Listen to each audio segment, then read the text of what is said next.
नमस्कार दोस्तों, आज मैं आपको फ़ेसबुक के कुछ रूल्स के बारे में जानकारी देने वाला हूँ। और जैसा कि आप बगल में स्क्रीन पर देख रहे हो, कम्युनिटी स्टैंडर्ड की कुछ पॉलिसी है जो कि इंस्टाग्राम, मैसेंजर या थ्रेड्स या फ़ेसबुक पर उसका परमिशन है और किसका नहीं है, इसकी जानकारी मैं देने वाला हूँ। क्योंकि लगातार बहुत सारे व्यूअर्स का इस तरह का फीडबैक हमको मिल रहा था कि इस पॉलिसी के बारे में बताइए कि हमको क्या नहीं अपलोड करना है। सबसे पहले मैं बता दूं कि आप बगल में स्क्रीन पर है, आप उसको वीडियो को पॉज़ करके भी आप इन सारी चीज़ों को एक-एक करके पढ़ सकते हैं। फ़िलहाल मैं आज की वीडियो में बताता हूँ। फ़ेसबुक पर कोई भी कंटेंट आप डालते हो तो फ़ेसबुक उसको सर्च करता है और सर्च करके ये पता करता है कि आपने ये कंटेंट आपका ओरिजिनल है या नहीं है। किसी तरह का चीटिंग करके यदि आप कोई कंटेंट डालते हो तो वो कंटेंट भी पता चल जाता है फ़ेसबुक को, क्योंकि फ़ेसबुक के पास इतना स्ट्रॉन्ग इसका टेक्नोलॉजी है। क्योंकि आज की डेट में जैसा कि आप जान रहे हैं कि फ़ेसबुक का मोनेटाइजेशन का कोई क्राइटेरिया अब रह नहीं गया है, वो इनवाइट ओनली हो गया है। इनवाइट ओनली में ये भी हो सकता है कि आपने अभी हाल ही में 1 महीना पहले फ़ेसबुक अपना क्रिएट किया है और सारे के सारे ओरिजिनल कंटेंट डाले हैं और आपको मिल गया है। इसको फॉलोअर्स के ऊपर में ये नहीं है कि 1 लाख किसी के फॉलोअर हैं, किसी के 5 लाख हैं, किसी के 1 मिलियन है तो उसको कंटेंट मोनेटाइजेशन का टूल मिल जाए, ऐसी कोई बात नहीं है।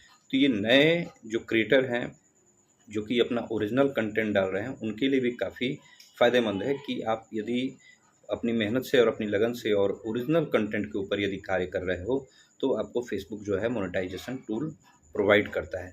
तो जो स्क्रीन पे आप कुछ पॉलिसी देख रहे हो, उस पॉलिसी को बढ़िया से पढ़ लीजिए, क्योंकि ये पॉलिसी जो है आपका कहीं न कहीं फ़ेसबुक पर मोनेटाइजेशन के लिए माने काफ़ी इस्तेमाल होने वाला है और इसमें बताया गया है कि क्या-क्या इसको परमिशन है और क्या नहीं डालने का परमिशन है।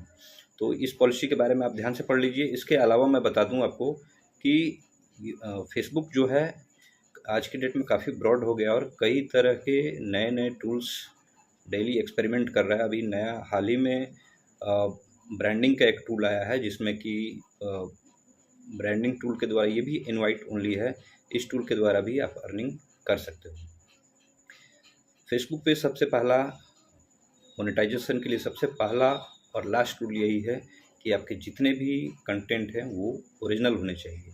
आप मेरी बातों को समझ सकते हो, जितना भी आप ओरिजिनल कंटेंट और ओरिजिनल भी होना चाहिए और इन्फॉर्मेटिव भी होना चाहिए। इन्फॉर्मेटिव का मतलब हुआ कि जो आपका कंटेंट है उससे कुछ जानकारी मिल रही है, किसी भी तरह की जानकारी, चाहे वो एंटरटेनमेंट से रिलेटेड हो या टेक से रिलेटेड हो, मतलब कोई भी जो जानकारी या स्टोरी का ही बना रहे हो या पोएम का ही बना रहे हो, जो भी आप बना रहे हो वो एक इन्फॉर्मेशन शेयर होना चाहिए और वो कंटेंट कहीं से कॉपी पेस्ट नहीं होना चाहिए, एकदम ओरिजिनल होना चाहिए। यही इसका सबसे बड़ा स्ट्रेटजी है कंटेंट मोनेटाइजेशन टूल पाने का।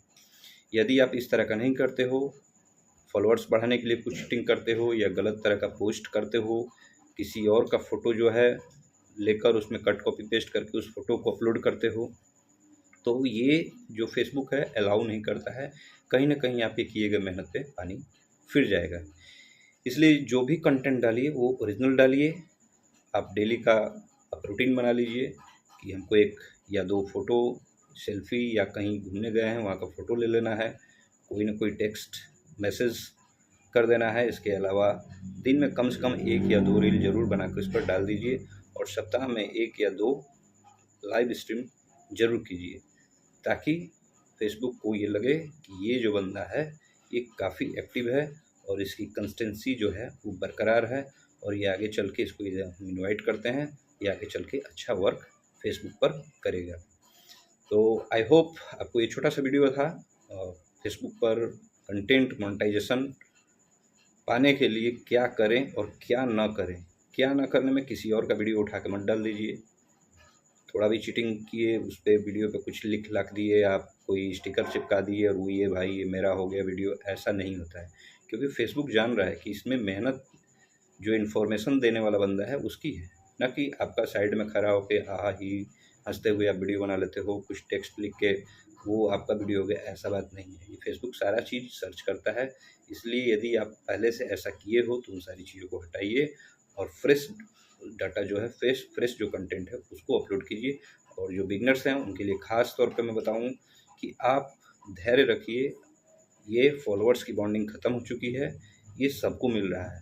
चाहे आपके 100 ही फॉलोअर्स क्यों ना हो, 200 ही क्यों ना हो, 5000 ही क्यों ना हो, ये सबको मिल रहा है। ऐसा ना देखें कि जिसका मिलियन है या लाख में जिसके फॉलोवर हैं उन्हीं को ही कंटेंट मोनेटाइजेशन मिल रहा है, क्योंकि फेसबुक ने अनाउंस कर ही दिया है कि सिर्फ इनवाइट ओनली है। इसके जो भी टूल हैं कंटेंट मोनेटाइजेशन के, ये इनवाइट ओनली है, ये किसी को भी इनवाइट कर सकता है, और किसको करेगा वो आप समझ सकते हो। ये सिर्फ ओरिजिनल कंटेंट क्रिएटर के पास ही, जो ओरिजिनल कंटेंट बना रहे हैं उन्हीं को सिर्फ इनवाइट करेगा। इसलिए आज से ही आप ओरिजिनल कंटेंट डालिए, इन्फॉर्मेटिव कंटेंट डालिए। तो आई होप आपको ये वीडियो अच्छा लगा होगा। मिलते हैं फिर इसी तरह के नए वीडियो, नई जानकारी के साथ। तब तक के लिए धन्यवाद।